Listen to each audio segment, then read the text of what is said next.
मई 6 हमारी प्रतिदिन की रोटी मिनिस्ट्रीज की ओर से आप सभी को सलाम।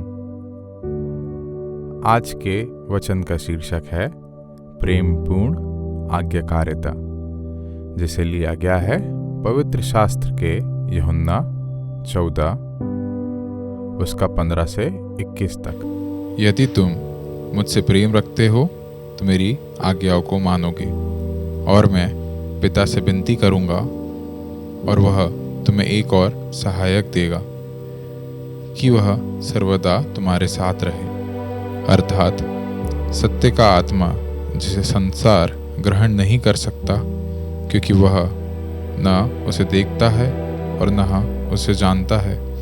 तुम उसे जानते हो क्योंकि वह तुम्हारे साथ रहता है और वह तुम में होगा।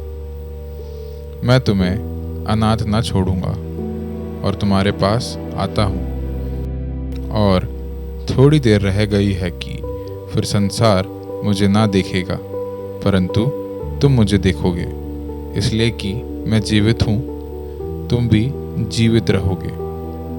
उस दिन तुम जानोगे कि मैं अपने पिता में हूँ और तुम मुझ में और मैं तुम में।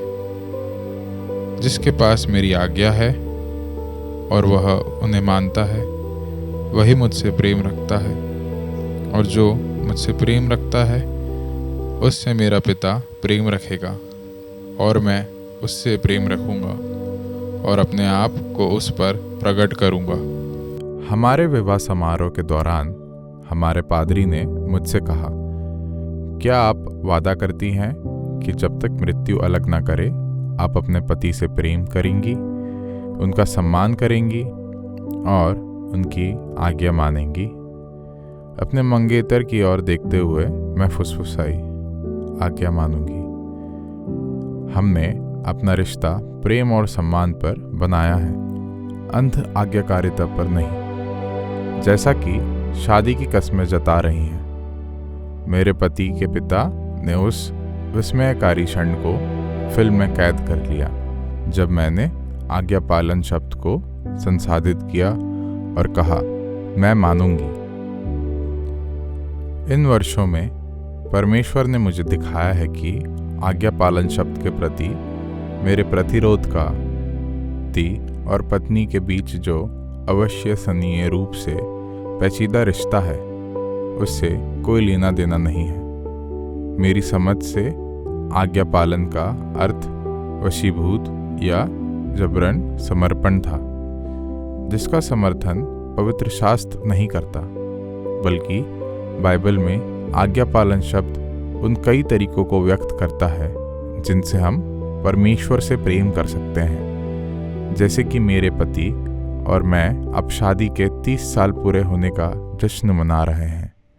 पवित्र आत्मा की शक्ति के द्वारा से हम अभी भी यीशु और एक दूसरे से प्रेम करना सीख रहे हैं। जब यीशु ने कहा, जो मेरी आज्ञाओं को मानता है वही मुझसे प्रेम रखता है, उन्होंने हमें दिखाया कि पवित्र शास्त्र का पालन करना उनके साथ निरंतर प्रेमपूर्ण और घनिष्ठ संबंध का परिणाम होगा। यीशु का प्रेम निस्वार्थ, बिना शर्त और कभी भी जबरदस्ती या अपमानजनक नहीं है। जैसे ही हम अपने सभी रिश्तों में उसका अनुसरण करते हैं और उसका सम्मान करते हैं, पवित्र आत्मा हमें उसके प्रति हमारी आज्ञाकारिता को विश्वास और आराधना के एक बुद्धिमान और प्रेमपूर्ण कार्य के रूप में देखने में मदद कर सकता है। इसे लिखा गया है सॉचिटल डिक्सन ने। परमेश्वर के प्रति आज्ञाकारिता को प्रेम और विश्वास के रूप में देखने से परमेश्वर की यह इच्छा रखने की हम आज्ञाकारी हों आपके दृष्टिकोण को कैसे बदलता है? परमेश्वर ने कैसे साबित किया है कि आप उस पर भरोसा कर सकते हैं? आइए हम प्रार्थना करें। यीशु, कृपया पवित्र शास्त्र के प्रति आज्ञाकारी होने द्वारा से मुझे आपसे और दूसरों से प्रेम करने में मदद करें। आमीन।